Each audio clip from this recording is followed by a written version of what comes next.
everyone, welcome to GeoIS. So today this is part 4 of the Union Executive. In the last 3 videos, we have completely covered all the aspects of the President of India. That means we have started with part 5 of the Constitution. Now before going forward, and I'll be teaching you the Vice President of India in this video, I wanted to do a quick recap about what are the articles we've covered till so far. So that, whenever after this class, I want you to take out at least 1 hour of your time, open your copy, take a pen and paper, as well as your polity book or your notes. And I just want you to start pointing out what is it that you have studied between Article 12 to Article 62. Now, the reason for doing that is that you will understand what major portions of the constitution you have covered. अगर आप state PSC exams देने वाले हो या कभी-कभी अगर आप central civil services भी दे रहे हो, इन आइदर केस ये क्वेश्चंस अक्सर हमें डोमिनेट करते हैं और अक्सर आते हैं कि ये पर्टिकुलर आर्टिकल नंबर किस चीज़ के साथ कोरिलेट करता है। तो उस चीज़ को करने के लिए जिस तरीके से आप इंक्रीमेंटली क्लास को आगे लेके जा रहे हैं, उसी इंक्रीमेंटल मैनर में आपको ये भी मेंशन करना होगा और ये आपको याद होना चाहिए कि कौन सा आर्टिकल किस चीज़ के साथ रिलेट कर रहा है। And this thing should not happen कि आप एक बार में सब कुछ कर रहे हो। ये it should be an incremental process कि स्लोली एंड स्टेडली आपको सब कुछ याद हो जा रहा है, ताकि एंड में जब आप इस सब्जेक्ट को रैप अप करोगे, you will be completely well versed with the entire Constitution of India. Let us quickly get into the recap and see what we've learnt in the last classes. So मैंने आपके साथ already I have covered with you the chapters on citizenship, right? Citizenship is dealt with in part 2 of the Constitution, right? We had discussed about part 2 of the Constitution, Article 5 to Article 11. ठीक है, इसके there is also part 1. तो part 1 जो है वो मैंने अभी तक कवर नहीं किया है, because when we will be covering centre state relations, उस वक्त में मैं यूनियन एंड इट्स टेरिटरी ये सारी चीजें मैं उस वक्त आपको अच्छे से समझा दूंगी. So do not worry about that. So we have covered citizenship article 5 to article 11. Then we have covered fundamental rights, and fundamental rights are covered in a part 3 of the Constitution, Article 12 to Article 35. After that, I have covered with you the directive principles of state policy. And in directive principles of state policy, we know that we have already covered part 4 of the Constitution, and it deals with article numbers between 36 to 51. After that, we have also done fundamental duties,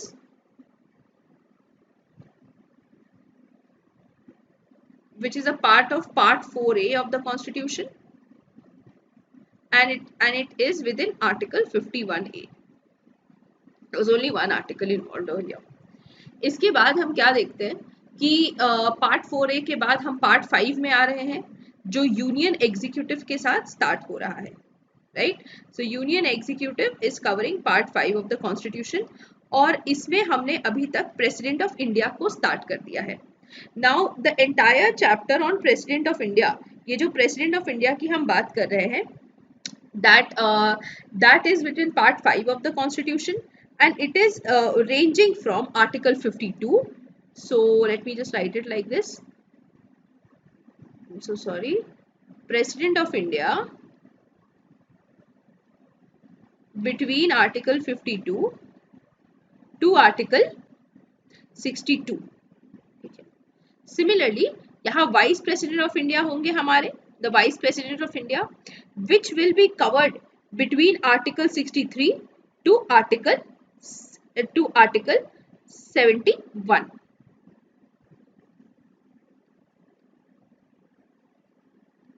फिर slowly and steadily जैसे हम आगे बढ़ते रहेंगे, मैं आपको उसकी details देती जाऊंगी. तो सबसे पहले प्रेसिडेंट ऑफ इंडिया का जो पार्ट है वो हम थोड़ा देख लेते हैं कि प्रेसिडेंट ऑफ इंडिया में क्या क्या पार्ट्स हम कवर कर चुके हैं. So guys, Article 52 deals with the fact that there shall be a President of India, right? Shall be, उनके position को mandatory बना दे रहा है. Shall be a President of India, right? Article 53 tells us about the executive power of the President of India. That is, all the executive whatever the executive actions of the center would be done in his name. Right ये बोलता है कि भाई जितना भी executive actions होता है वो प्रेसिडेंट ऑफ इंडिया के नाम पे होना चाहिए.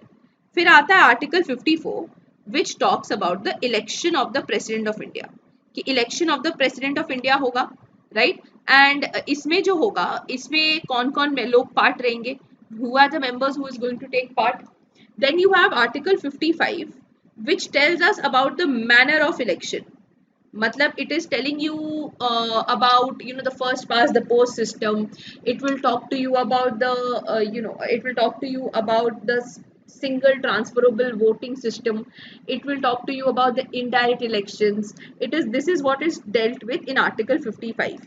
Then we have article 56 which says कि president of India shall be there in his office for a term of 5 years. मतलब जितने सालों तक वो ऑफिस में रहेंगे, term of office of the president.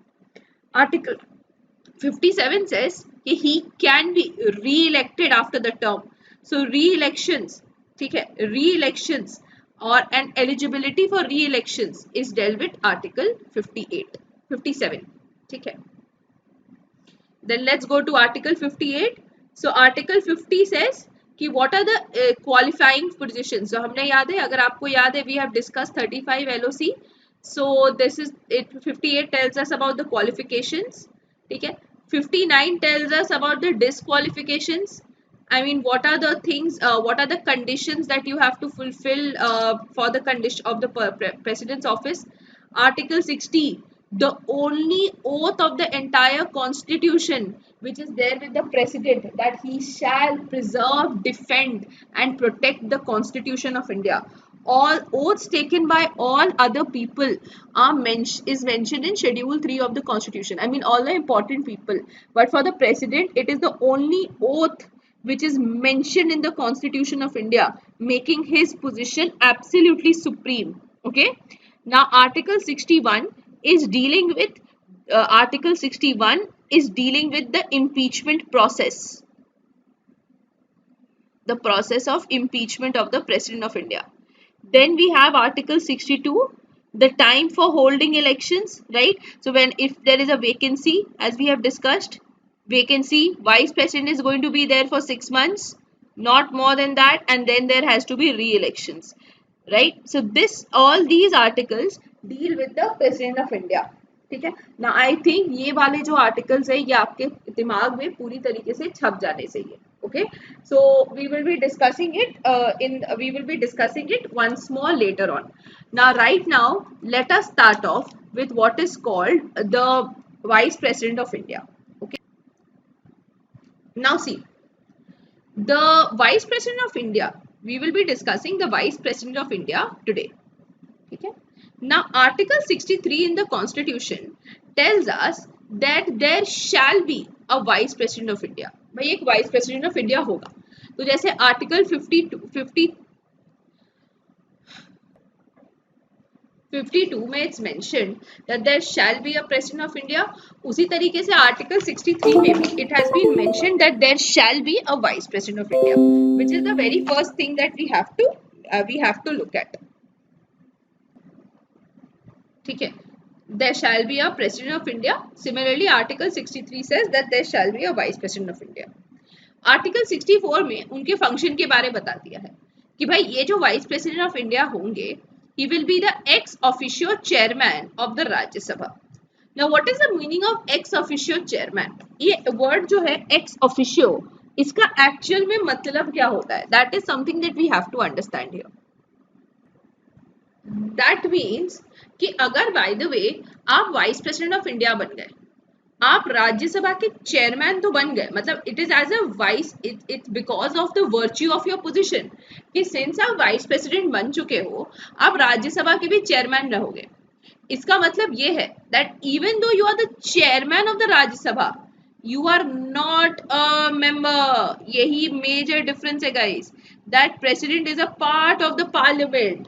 The vice president is not a member of the Rajya Sabha. He is not a member, hence not a member of the parliament. Are you understanding?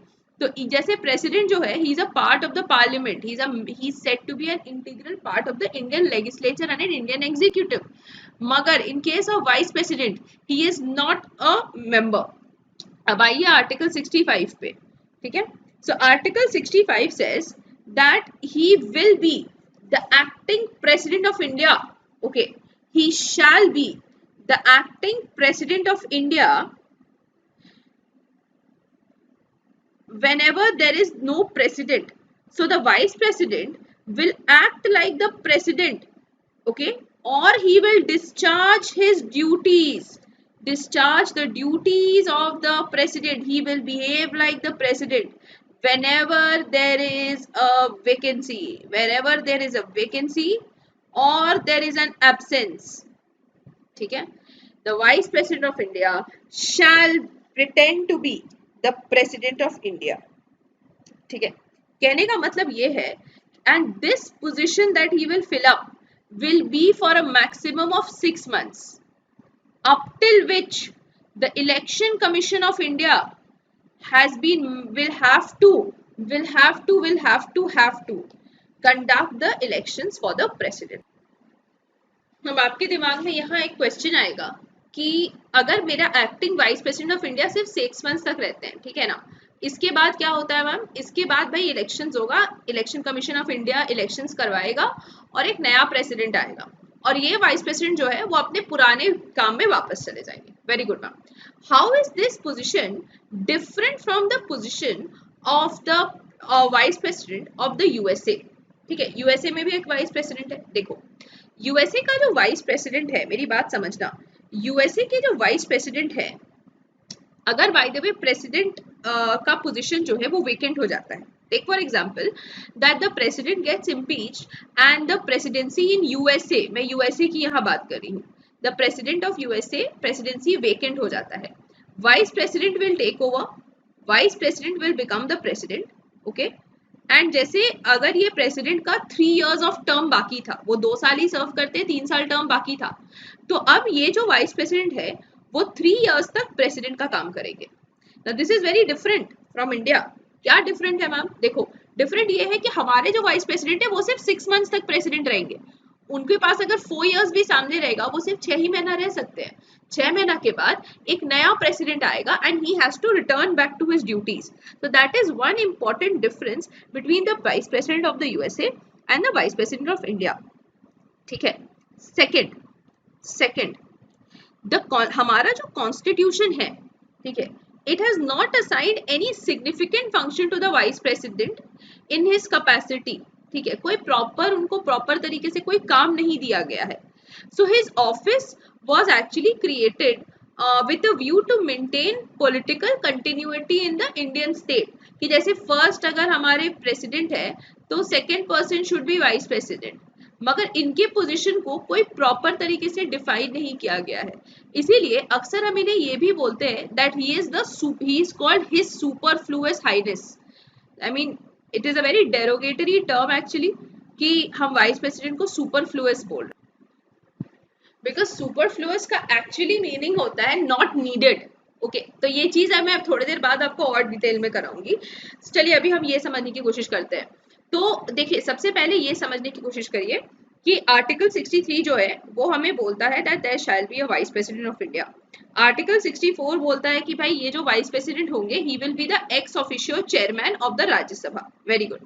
Article 65 बोलता है कि भाई he will become the acting president अगर the position of the president's office become vacant. अगर president office vacant हो जाता है, vice president will take over the office, he will stay in office for a period of 6 months, after which reelection होगा और ये वापस से VP बन जाएंगे। Very good. अच्छा, ये जो पोजीशन है the Indian vice president has been made in line with the American vice president. Okay, मतलब the Indian vice president is analogous, in very many ways comparable to the American vice president. So there is only one major difference between them, और ये जो major difference हम बोलते हैं is between the terms of office when there is a contingency situation। मतलब अगर office the position is if the presidential office is vacant, okay, मतलब president का ऑफिस जो है वो फॉर सम रीजन वेकेंट हो जाता है, तो इंडियन वाइस प्रेसिडेंट जो है he will remain the president only for a term of 6 months। इनके ऊपर 6 महीने का एक ये लगा हुआ है कि आप 6 महीने से ज्यादा प्रेसिडेंट नहीं बन सकते। American vice president will be there for a reminder of the term, यानी इट कैन बी मतलब 3 years भी हो सकता है, 4 years भी हो सकता है, there is no limit. So the American vice president has very large scope as compare to the Indian vice president. Okay, and it is because of this position that there has been no important duty assigned to it। हम Indian vice president को हम his superfluous highness भी कहते हैं, मतलब a particular thing, a particular entity जो which is actually not required। it's a very derogatory term, बहुत सारे scholars ये term उनके लिए use करते हैं for this particular position। now it was done only to maintain political continuity। ठीक है, अब हम थोड़े आगे में इस चीज को और थोड़ा डिटेल में करेंगे। now let's move forward। so अब हम बात करेंगे वाइस प्रेसिडेंट के electoral college as per article 66 of the constitution. ठीक है, आर्टिकल 66 अब हम कर रहे हैं। ठीक है, तो आर्टिकल 66 में बोला हुआ है कि देखो सबसे पहले आपको जो वर्ड नोट करना है कि वाइस प्रेसिडेंट का भी जो इलेक्शन होता है वो प्रेसिडेंट के जैसा ही इनडायरेक्ट इलेक्शन होता है। ठीक है, कौन से मैनर में इलेक्शन होता है? It is done by the process of proportional representation. ठीक है, and single transferable vote. Alright, अच्छा अब देखिए यहाँ पर लिखा हुआ है, तो कौन कौन इलेक्ट करते हैं वाइस प्रेसिडेंट को? The mode of election is termed as indirect election. The principle is used as proportional representation by means of single transferable vote. यानी कि अगर पर्टिकुलर एक पर्सन है वो अपना मोड ऑफ प्रेफरेंस बताएंगे। ठीक है, पहले नंबर 1 वोट्स को गिना जाएगा, उसमें देखा जाएगा मेजोरिटी अचीव होती है, कॉन्ग्रेचुलेशन आप वाइस प्रेसिडेंट बन गए। अगर नहीं मेजोरिटी मिलती है तो सेकंड प्रेफरेंस वोट को गिना जाता है, सारे लोगों के सेकंड प्रेफरेंस वोट को गिना जाता है, उसको नंबर 1 में ट्रांसफर किया जाता है और फिर उसे चेक किया जाता है। That is single transferable voting system. Okay, अच्छा अब तो इनडायरेक्ट इलेक्शन होता है, प्रोपोर्शनल रिप्रेजेंटेशन होता है bye means of single transferable vote, ये सारी चीजें हमने देख ली है। नाउ थर्ड चीज जो हमें देखना है कि इस इलेक्टोरल कॉलेज में रहता कौन कौन है। So number 1 guys, number 1 elected members. क्या बोला हमने? Elected members of Lok Sabha and Rajya Sabha, same as the president of India. कि भाई पार्लियामेंट के जितने इलेक्टेड मेंबर्स है all of them will be a part of it. Ma'am nominated members होते हैं, हाँ, in case of vice president we have elected plus nominated members, elected plus nominated members, right? And both these elected and nominated members will form the electoral college for the vice president। How is it different from the president, ma'am? देखो president के case में we had elected members of राज्य सभा and लोक सभा, right? nominated members यहाँ पर नहीं थे। and number 2 हमारे पास इलेक्टेड एमएलएस थे from all states and union territories of Delhi and Puducherry, है ना। इन केस ऑफ वाइस प्रेसिडेंट क्या है कि भाई हमने एमएलए एमपीज को इंपॉर्टेंस नहीं दिया है। अब आपके दिमाग में एक चीज आएगा कि मैडम राज्यसभा में, मतलब ये तो भाई he is the most important person in the Rajya Sabha, he is the ex official chairman of the Rajya Sabha. So why have we not involved the states in electing him? States हमारे वाइस प्रेसिडेंट को चुनने के लिए क्यों नहीं इंपॉर्टेंस रखा गया है, क्यों नहीं उन्हें पूछा गया है? See try to understand. See समझ लीजिए हमारे इंडिया में देयर आर सर्टेन स्टेट, सबका स्टेट का साइज तो एक नहीं होता, we know that, there are certain very big states which have a lot of population. Example आप ले लो महाराष्ट्र का, एग्जाम्पल आप ले लो यूपी का, एग्जाम्पल आप ले लो बिहार का, you take an example of Rajasthan, right? So all these states have a lot of population and they have a lot of area as well। ठीक है, मगर अगर आप उसी चीज को कंपेयर करोगे with different Indian states, for example अगर हम सिक्किम की बात करते हैं, अगर हम नॉर्थ ईस्ट स्टेट्स की बात करते हैं, या हम गोवा की बात कर लेते हैं, या सर्टेन स्टेट्स जो इंडिया के अंदर ही है but they are small in nature, तो डेफिनेट सी बात है these people, see the bigger states will have more representatives in the Rajya Sabha, right? They will have more representatives in the Rajya Sabha. Now it is natural कि अगर इनका ज्यादा representatives होगा तो ये स्टेट्स तो यही कोशिश करेंगे ना कि हमेशा इनमें से ही कोई वाइस प्रेसिडेंट बन जाए. Now, if you remember, we had discussed the principles of natural justice, in which we have said that, in case there are two parties, A and B, right, who have a case between them, this case should be actually judged by a third person C who is uninterested and unbiased. Right? If this person is uninterested and unbiased, the judicial process is going to be completely fine. अब देखिए जब आप floor of the house में सारे लोग रहते हैं, जैसे राज्यसभा में अगर सारे लोग रहेंगे तो आपको नहीं लगता है कि it will actually always happen कि कोई एक पर्टिकुलर स्टेट है और अगर वाइस प्रेसिडेंट को स्टेट की वजह से चुना जाता, for example if it would have been made sure कि जो वाइस प्रेसिडेंट है वो हमेशा महाराष्ट्र के ही हो, don't you think he would always give a upper hand to the Marathi people? That is something which comes within human nature and he might be a little biased towards them. This would make his position somewhat questionable and somewhat unbiased.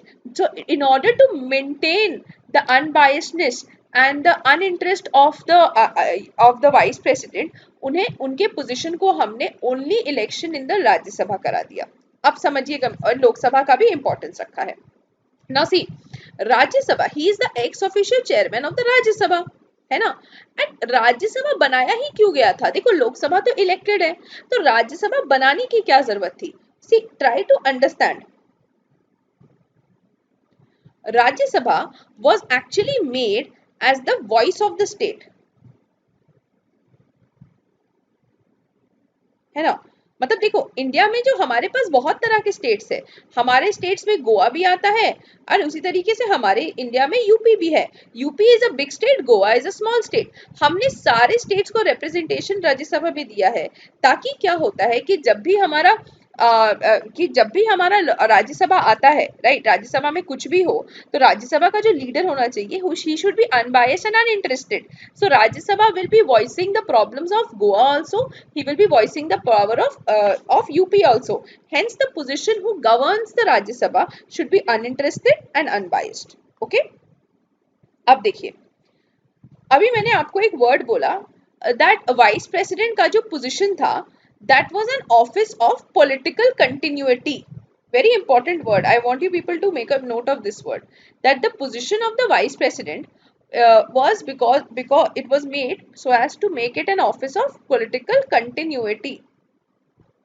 What is the meaning of this term? What is the meaning of this term? This term means that with change in the official responsibilities, okay, his privileges will also change. कहने का मतलब क्या है समझना. देखो, for example president का office जो है वो वेकेंट हो गया है, right. Now the vice president will become the president. अब देखो, जब तक वो वाइस प्रेसिडेंट थे उनको एक सर्टेन अमाउंट ऑफ सैलरी मिल रहा था. समझ लो he was getting a salary of 1.25 lakhs, ठीक है, प्लस उनको एक घर वगैरह दिया जा रहा था. तो जब ये प्रेसिडेंट बनेंगे, भले वो 6 months के लिए प्रेसिडेंट बने, his salary will become equal to the president of India. मतलब इसे बढ़ा के प्रेसिडेंट ऑफ इंडिया के बराबर में ले आया जाएगा. ओके, उनको बोलना जाएगा कि भाई आपको ना प्रेसिडेंट के घर पे ही रहना है, आपको राष्ट्रपति भवन में ही रहना है. he will be getting everything, all privileges just like the president of India. Okay, तो ऑफिशियली प्रेसिडेंट ऑफ इंडिया को जो सैलरी मिलता है, जो प्रिविलेजेस मिलते हैं, इनफैक्ट जो पेंशन, अगर by the way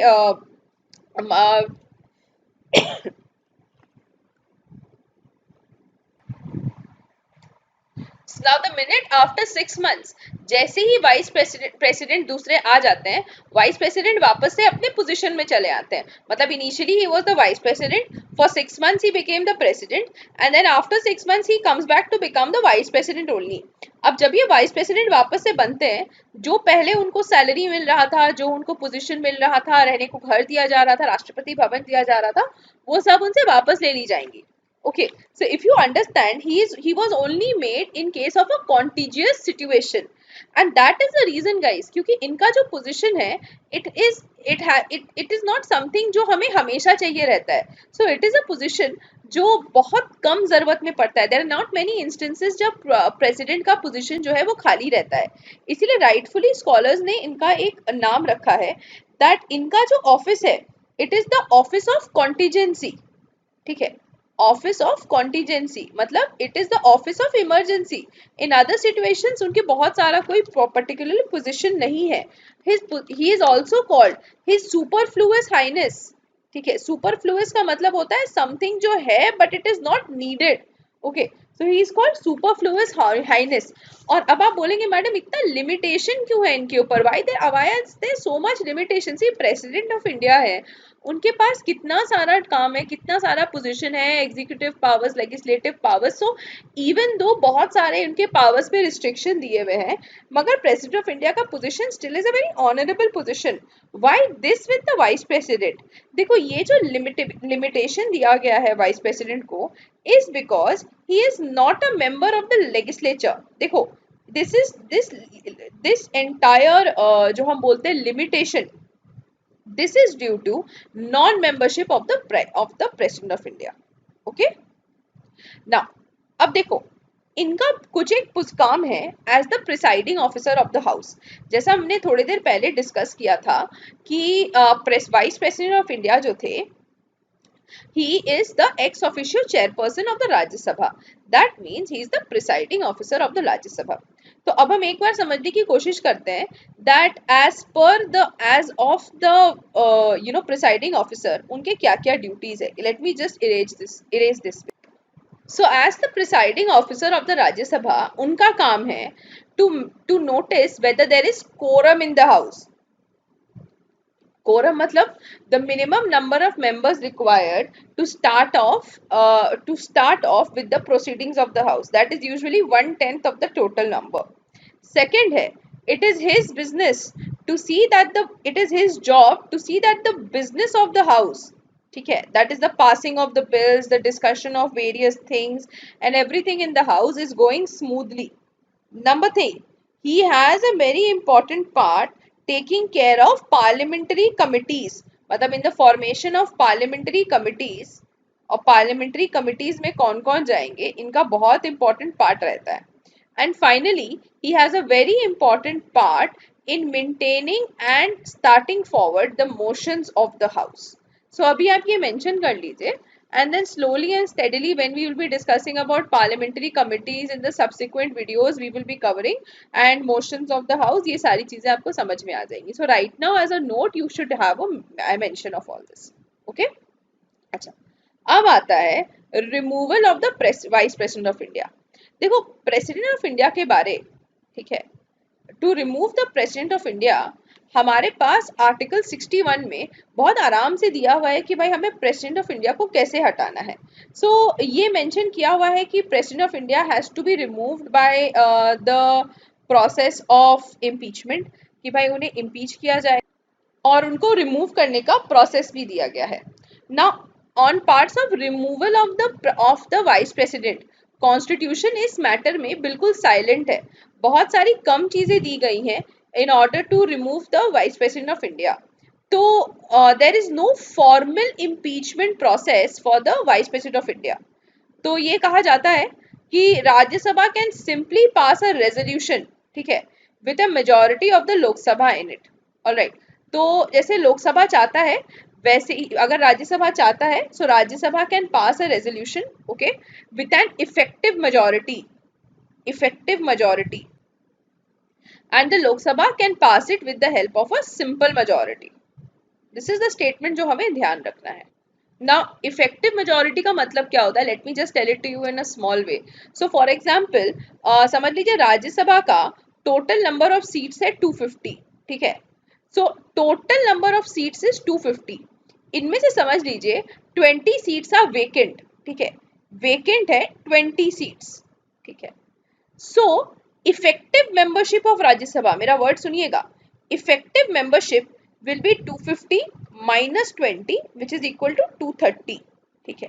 so if I am saying effective majority, right, effective majority का मतलब है 50% of the effective membership of the house, ठीक है, +1. सो 50% का मतलब क्या है? 115 plus 1, that is equal to 116 people in the Lok Sabha. Okay, in the Rajya Sabha अगर 116 पीपल ने वोट कर दिया तो द वाइस एंड लोकसभा ने एक सिंपल मेजोरिटी से उसे पास कर दिया. Simple majority means 50% of the 50% of present and voting. तो अगर इतने लोगों ने वोट कर दिया, इनको रिमूव कर दिया जा सकता है. ऑल्सो अनलाइक, देखो प्रेसिडेंट ऑफ इंडिया के लिए जैसे ग्राउंड मेंशन्ड है कॉन्स्टिट्यूशन में, यहाँ पर वाइस प्रेसिडेंट के लिए कोई ग्राउंड मेंशन नहीं है. There is no particular reason that is mention कि कॉन्स्टिट्यूशन में उनको क्यों हटाया जा सकता है. Okay, so the supreme court decides, और कुछ भी प्रॉब्लम होता है so supreme court decides the election disputes related to the office of the vice president. ठीक है. अच्छा, अब इनका जो रिमूवल हो सकता है that can be done in in three important ways. Let me just explain it to you once more. तो एक तो हमने यहाँ पर देख लिया है कि he can be removed by an effective majority by the Rajya Sabha, and secondly by a simple majority by Lok Sabha. दोनों अगर मिलकर पास करेंगे वाइस प्रेसिडेंट को हटाया जा. So first process would be effective majority in Rajya Sabha plus simple majority in Lok Sabha. ठीक है. इसके साथ साथ second position would be resignation. तो भाई जब ये रिजाइन करेंगे he will give his letter to the president of India कि मैं अपना ऑफिस वेकेट कर रहा हूं, मैं और काम नहीं कर सकता. ठीक है. अब सेकेंड क्वेश्चन आता है, क्या इनको री इलेक्ट किया जा सकता है? Yes yes yes yes, he can be re-elected into his office. So we have discussed everything that we required about the Vice President of India. इसको quickly summarize करते हैं and then we'll end the class. तो भाई article 62 जो है, article 63 हमें बोलता है there shall be a Vice President of India. ठीक है, shall be a Vice President. Article 64 हमें बोलता है that Vice President shall be the ex officio chairperson. He shall be the ex officio chairperson. Article 65 हमें बोलता है that the vice president shall be the acting president of India. Article 66 हमें बोलता है उनका टर्म कितना होगा, टर्म ऑफ 5 years. Article 67 हमें 66 tells us about the election. Article 67 tells us about the term of office. Article 68 tells us, ठीक है, कि 6 मंथ से मैक्सिमम ये होल्ड नहीं कर पाएंगे, 6 मंथ्स का इनका अल्टीमेट टर्म होगा as president of India. 69 tells us about the oath of the vice president, vice president का ओथ. आर्टिकल 70 टेल्स अस कि उनका पोजीशन जो है it will happen in how contingency position है उनका, right. In case of emergency उनको use किया जाएगा. And article 71 will tell us that भाई सुप्रीम कोर्ट जो है that will decide on all matters pertaining to the elections of the president or the vice president. यहाँ तक हमने अब अपना आर्टिकल पार्ट 5 हमने कंप्लीट कर लिया है. तो इसके बाद आता है हमारा यूनियन काउंसिल ऑफ मिनिस्टर्स, उसके बाद आएगा attorney general of India and conduct of government business. With that we will be ending, उसके बाद okay, so with that we will be ending with the union executive. तो इस series में आपको मैं ये भी बताने वाली हूँ कि किस तरीके से किस तरीके से हमारा कंडक्ट ऑफ बिजनेस होता है हाउस में. ठीक है. And that will mark the end of the union executive. So thank you so much guys for watching. Have a great day. Bye bye.